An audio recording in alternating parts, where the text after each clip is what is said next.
প্রত্যেকে সুপ্রভাত। আমরা আজকে পেয়েছি পার্শ্ব শিক্ষক ঐক্যমঞ্চের জয়েন্ট কনভেনর মাননীয় ভৈরব ঘোষ মহাশয়কে। ওনার সাথে আমরা জানবো বর্তমান পরিস্থিতি, ভাতা বৃদ্ধি কবে হবে বা কী পরিস্থিতি হয়ে আছে। ওএসডিকে দায়পত্র দেওয়ার পর সেই দায়পত্র মুখ্যমন্ত্রীর মাধ্যমে বিকাশভবন এসছে কিনা সেই সমস্ত কিছু জানতে চাইবো। তাই প্রথম থেকে ফার্স্ট থেকে লাস্ট পর্যন্ত সম্পূর্ণ ভিডিওটি উইদাউট স্কিপ করে দেখবেন, মানে সম্পূর্ণ ভিডিও দেখবেন। চলুন শুরু করা যাক। তো স্যার, আপনাকে নমস্কার। তো ওই যে বলতে বললাম যে কী পরিস্থিতি হয়ে আছে, এই বিষয়গুলো একটু বলুন। পরিস্থিতি একই রকম রয়েছে, সে অর্থে কোনো পজিটিভ জায়গা এখনো পর্যন্ত যে খুব হয়েছে তা নয়, তবে চেষ্টা চলছে। মাননীয় ওএসডি মহাশয়কে আমরা যে পেপারসগুলো দিয়ে এসেছিলাম সেগুলো শিক্ষা দপ্তরে পাঠানো হয়েছে, কিন্তু শিক্ষা দপ্তর থেকে এখনো পর্যন্ত সিএমওর দপ্তরে কোনো রিপ্লাই আসেনি। আচ্ছা, আমি যে আপনাকে কী রয়েছে সেগুলো যাতে তাড়াতাড়ি জটগুলো খোলে সে বিষয়ে আমরা উদ্যোগ নিচ্ছি এবং আমরা প্রায়শই তার সঙ্গে যোগাযোগ করার চেষ্টা করছি, যাচ্ছি। সব মিলিয়ে একটা প্রচেষ্টা চলছে, কিন্তু কোনোটারই সমাধান সূত্র এখনো পর্যন্ত বের করা সম্ভব হয়নি। এই চ্যানেল কর্ণধার ইদ্রিস আলী শেখ, মানে আমি চরম অসুস্থ। এই বিষয়ে আপনি কি বলবেন? কি বারবার সকলের কাছে আবেদন করছি যে ইদ্রিস ভাই এই মুহূর্তে চরম অসুস্থতার মধ্যে তিনি রয়েছেন। তিনি আমাদের একজন লড়াকু শিক্ষক। তো তার দৈন্যদশা দিনের পর দিন বেড়েই চলেছে। একদিকে শারীরিক অবস্থার যেমন অবনতি হচ্ছে, সেরকমভাবে অর্থনৈতিক সমস্যাও তাকে প্রতিনিয়ত জড়িয়ে ধরছে। তাই আমি সকলের কাছে আবেদন করছি, তার যে ফোনপে নাম্বার সেটা আমি বলছি 8167293640। এই ফোনপে নাম্বারে আপনারা আপনাদের সাধ্যমতো তাকে সহযোগিতা করুন, আর অ্যাকাউন্ট নাম্বারটা বলো, যাতে তাকে আমরা ফিরিয়ে আনতে পারি এবং তার চিকিৎসার ব্যবস্থা যাতে আমরা করতে পারি। ঠিক সে কারণেই আমি আপনাদের সকলের কাছে করজোড়ে অনুরোধ করছি, আপনারা তাকে সাহায্যের হাত বাড়িয়ে দিন। তার অ্যাকাউন্ট নাম্বার হচ্ছে 033001001999124।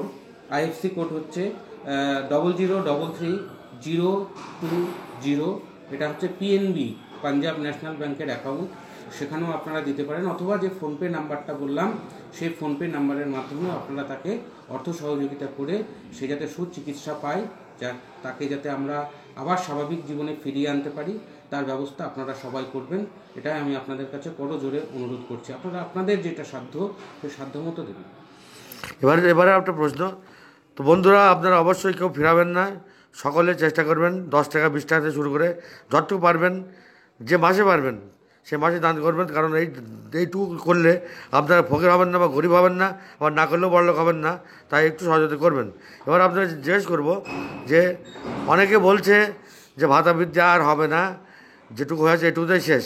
আপনি কি বলবেন? দেখুন, এই সরকারের প্রতি আমাদের আস্থা চিরকালই কম ছিল, তবুও আমরা একটা চেষ্টা করছি, একটা প্রচেষ্টা চালাচ্ছি।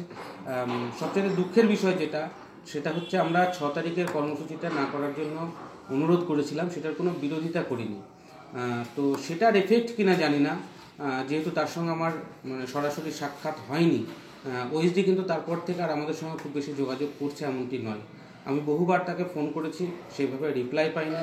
SMS-এরও কোনো জবাব পাচ্ছি না। ফলে আর একবার সাক্ষাৎ না হওয়া পর্যন্ত এটার বিষয়টা আমার কাছে অন্ততপক্ষে পরিষ্কার হচ্ছে। অনেকে বলছে, বিভিন্ন গ্রুপে লিখছে যে ঐক্যমঞ্চ বলে আর কিছু নেই। তাহলে ভৈরব ঘোষ ঐক্যমঞ্চ রয়েছে, দাবি করছে ঐক্যমঞ্চ, তাহলে তো কিসের দাবি করছে? বা যেদিন দেখবেন যে ঐক্যমঞ্চ বলে কিছু নেই, সেদিন জানবেন যে পার্শ্ব শিক্ষকদের ভবিষ্যৎ বলেও কিছু নেই। কারণ ঐক্যমঞ্চ নড়াচড়া করলে সবার সারা শব্দ পাওয়া যায়, সেটা আপনারাও জানেন। আগামী দিনেও নিশ্চয়ই এরকমই দেখবেন হয়তো। এটুকুই বলার, পার্শ্ব শিক্ষক ঐক্যমঞ্চ যেদিন শেষ হয়ে যাবে সেদিন পার্শ্ব শিক্ষকদের ভবিষ্যৎটাও শেষ।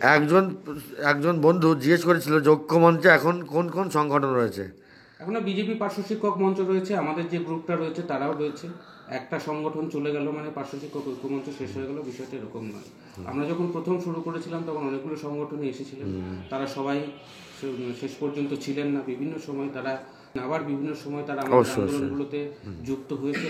আগামী দিনে যদি কারোর ভালো লাগে তারা আসবে, যদি না আসে তাহলে যারা আছে তারা থাকবে। তাহলে ঐক্যমঞ্চ যেরকম ছিল সেরকমই আছে, একদমই অটুট ছিল, অটুট আছে, অটুট থাকবে। আর ঐক্যমঞ্চ থেকে আমরা বহু পার্শ্ব শিক্ষকের পাশে দাঁড়িয়েছি। আমাদের যে ফান্ড রয়েছে সেই ফান্ড নিয়ে আমরা আমাদের সাধ্যমতো বহু পার্শ্ব শিক্ষককে আমরা সহযোগিতা করেছি। তার আপডেট আমরা খুব তাড়াতাড়ি আমাদের সে তো আমাকেও করেছেন এই তো কদিন আগেও, তার মানে ঐক্যমঞ্চের কাজ চলছে। কাছে সাধ্যমতো চেষ্টা করা হচ্ছে পাশে দাঁড়ানো। এই রিসেন্টলি আমাদের ব্লকের শওকত আলী মোল্লা এবং আমি ইদ্রিস আলী শেখ দুজনকে 5,000 করে 10,000 দিয়েছে। অর্থাৎ ঐক্যমঞ্চের যে কাজ, সেই কাজ কিন্তু থেমে নেই, কাজ কিন্তু চলছে। এই যে ওয়েসির কাছে যাওয়া বা বিকাশ ভবনে যাওয়া, এগুলো চলছে। নদিয়া জেলার হাঁসপুকুরিয়া ওখানে একজন মাস্টারমশাই রিটায়ার করেছেন, তার সমস্ত টাকা আগস্ট মাস থেকে আটকে ছিল। তার সমস্ত টাকা বলতে কোন টাকা? রিটায়ারমেন্ট বেনিফিটের কোনো টাকা তিনি পাচ্ছিলেন না, না আইপিএফ এর টাকা, না তার গ্র্যাচুইটির টাকা। সেটা কিন্তু আমরা একদিনে সেটার সমস্যার সমাধান করেছি এবং পরের দিন তার অ্যাকাউন্টে টাকা ঢুকে গেছে। তাতে পার্শ্ব শিক্ষক ঐক্যমঞ্চ জীবিত ছিল, আছে, থাকা। তো আরেকটা সমস্যা রয়েছে, সেটা হচ্ছে অনেকজন কেসের মাধ্যমে নিয়োগ হয়েছিল 11 সালে সম্ভবত, আল খাতিবরা। ওদের এখন আমরা যে পাই বা হাই স্কুলে যে টাকাটা দেয় সেটা না পেয়ে আল খাতিব শেখ হাতিশালা হাই স্কুলের শিক্ষক, পার্শ্ব শিক্ষক, উনি 7,000 সামথিং পান। ওনার বিষয়টা আপনারা কেন দেখছেন না? সেটা আমরা বারবার এসপিডির কাছে বলেছিলাম, মন্ত্রীকে বলেছিলাম, কিন্তু সেটার কোনো সমাধান হয়নি। কেন হচ্ছে না কেন? তো খাতিব বলছে যে এটা কোনো সমস্যাই নয়, সমস্যা তো সলভ আছে। যে কোনো সমস্যা না থাকতো ওনারা বহুত চেষ্টা করেছেন, বিভিন্নভাবে চেষ্টা করেছেন। আমি চাই সেটার সমাধান হোক এবং আগামী দিনে যদি আমি বিকাশ ভবন যাই তাহলে বিষয়টা নিশ্চয়ই দেখি। আচ্ছা, তাহলে পার্শ্ব শিক্ষকদের এই যে 6 তারিখে সমাবেশ, এটা কি ক্ষতি হয়েছে বলে আপনার? বলছি না, যেহেতু কাছে নেই, যেহেতু 6 তারিখ রাত্রেবেলা থেকেই মাননীয় ওএসডি আমাদের সঙ্গে কোনো রকম যোগাযোগ রাখছে না এক প্রকার, সেখানে বিষয়টি সন্দেহ। কিন্তু অন্য সূত্র থেকে শুনছি বলছে ওরা জেনে গেছে ভৈরব ঘোষ বিজেপি করে, তাই ভৈরব ঘোষের বোঝা ধরছে না। সিপিএম করতে বলুন। ভগীরথ ঘোষ একসময় সিপিএম করতো। যখন আমরা 32 দিনের অনশন কর্মসূচি করেছি তখন আমাদেরকে তকমা লাগানো হয়েছিল আমি সিপিএম করি। তারপরে যখন আমরা করলাম তখন আপনারাই বলেছিলেন যে ভগীরথ বিজেপি করে। অনেকের কাছ থেকে শুনতে পাচ্ছি, এখন আবার অনেকের কাছ থেকে শুনতে পাচ্ছি যে আমি নাকি তৃণমূলও করছি। আমি এক সময় শুনেছিলাম আমি মধুমিতাদির লোক,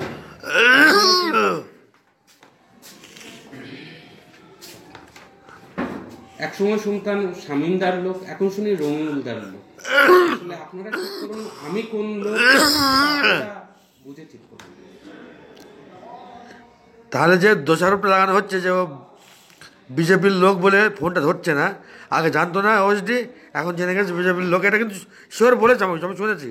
সেটাই তার জন্য প্রশ্ন করছি যে বিজেপির লোক বলে ধরছে না ফোনটা, এটা কি কারণ হতে পারে? তৃণমূলের লোকের ফোনটা তো ধরতো, রঙিলদার ফোনটা তো ধরে না, সেও তো তৃণমূল করে, মানে বিজেপি করে না। তাহলে সব মিলিয়ে দাবি আদায়ের বিষয়টা কোন জায়গায় দাঁড়িয়ে এখনো পরিষ্কার নয়। দাবি আদায়ের তো সময় হয়ে গেল, কারণ 2011 সালে ক্ষমতায় এসে 2018 সালে ভাতা বৃদ্ধি করেছিলেন, আমরা করিয়েছেন, যা হোক ঐক্যমঞ্চ করিয়েছিল এবং এই রাস্তা ঠিক আছে, তাই হোক। তাহলে আবারও তো সেই 7 বছর গ্যাপ হতে চললো, তাহলে কি ভাতা বৃদ্ধির টাইমটা হয়ে গেল না? 7 বছর পরে হয়েছে মানে আবার 7 বছর পরে হবে এটা কথা নয়। ভাতা বৃদ্ধি প্রতি বছর হওয়া উচিত, সেটা অবশ্যই, হ্যাঁ, প্রতি বছর হওয়া উচিত। ওই 3% ইনক্রিমেন্টে আর যাই হোক জল গরম হয় না, পার্শ্ব শিক্ষকদের ভবিষ্যৎ দিনের পর দিন তিমিরেই চলে যাচ্ছে। অতএব অবিলম্বে ভাতা বৃদ্ধি এটা দরকার। অবশ্যই। তো কত ভাতা বৃদ্ধির দাবি করবে যদি জিজ্ঞেস করা হয় আপনাদের? আপনিও তার মধ্যে আছেন, ধরেন একটা কমিটি হয়েছে তার মধ্যে আপনি আছেন, যদি জিজ্ঞেস করে যে কত ভাতা বৃদ্ধি হলে ভালো হয়? 1/3/2024 ফাইল নাম্বার 1091, যেটা রাজ্য সরকারে করেছে, সমস্ত সেক্টরে দিয়েছে, বাদ বাকি রয়েছে শুধুমাত্র যারা সর্বশিক্ষার স্টাফ। মানে কারা কারা? পার্শ্ব শিক্ষক, মাদ্রাসা, পৌরসভা, সব সর্বশিক্ষা সমস্ত টোটাল স্টাফটাই এটা থেকে বঞ্চিত হচ্ছে, সেটা অবিলম্বে চালু করবে। এটা যদি বলেন কারা কারা? পার্শ্ব শিক্ষক, এমএসকে, এসএসকে, অফিস স্টাফ রয়েছে, মাদ্রাসা? এডুকেটর রয়েছে, মাদ্রাসা পড়ছে, ওরা পড়ছে? আচ্ছা আচ্ছা। শিক্ষাবন্ধু, শিক্ষামিত্র। শিক্ষামিত্র তো কিছু পায় না, শিক্ষামিত্র কিছু দেয় না স্যার। তাহলে বাধাবিদ্যুৎ কি নতুন করে কৌশল অবলম্বন করবেন আপনারা? চারিদিক থেকে চেষ্টা চলছে, আচ্ছা, চারিদিক থেকে চেষ্টা চলছে। শুধুমাত্র যেটা প্রকাশিত হয়েছে অলরেডি, যে আমরা ওই কাছে গেছিলাম, সেটা না, আরও অন্য মাধ্যম দিয়েও চেষ্টা করছি, কোনো রকম ত্রুটি রাখছি না। কিন্তু সত্যি কথা বলতে এখনো পর্যন্ত কিছু করে উঠতে পারি। কোনো কিছু করে ওঠা যায়নি, মানে ভাতা বৃদ্ধি হবে এরকম জায়গা করা সম্ভব হয়নি। আচ্ছা, তো অসংখ্য ধন্যবাদ আপনাকে, চেষ্টা করছেন। আর একটা বিষয়, কিছুদিন আগে আমাদের সতীর্থরা তারা মাননীয় এসপিডির সঙ্গে দেখা করেছেন।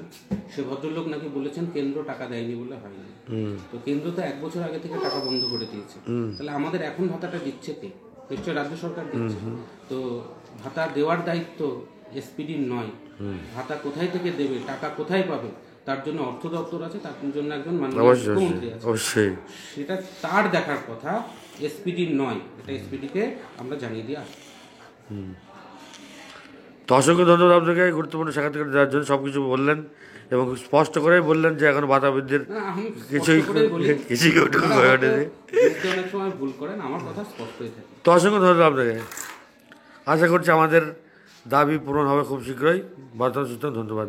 যে সমস্ত বন্ধু ভিডিওটি দেখছেন তাদেরকে বলবো, প্রথমত আমাকে একটু হেল্প করবেন, আর এই ভিডিওটা সমস্ত হোয়াটসঅ্যাপ, ফেসবুক গ্রুপ যত আছে পার্শ্ব শিক্ষকদের, তাদের সমস্ত গ্রুপে পাঠাবেন। সকল দায়িত্ব নেবেন এটা পাঠানোর, কারণ দরকার। দেখুন, আমি কিন্তু চেষ্টা করছি অসুস্থ হওয়া সত্ত্বেও যাতে আমাদের দাবিটা আদায় হয়, তার চেষ্টা করছি। কারণ যে দাবি আদায় সব থেকে বেশি প্রয়োজন আমার, কারণ আমি চরমভাবে মানে অসুস্থ আর কি। তো আপনারা চেষ্টা আপনারা ভিডিওটা সমস্ত হোয়াটসঅ্যাপ, ফেসবুক গ্রুপে শেয়ার করবেন, যাতে সমস্ত মানুষ, সমস্ত পার্শ্ব শিক্ষক শিক্ষিকা এই ভিডিওটি দেখতে পারে এবং সঠিক খবরটা পেয়ে যায়।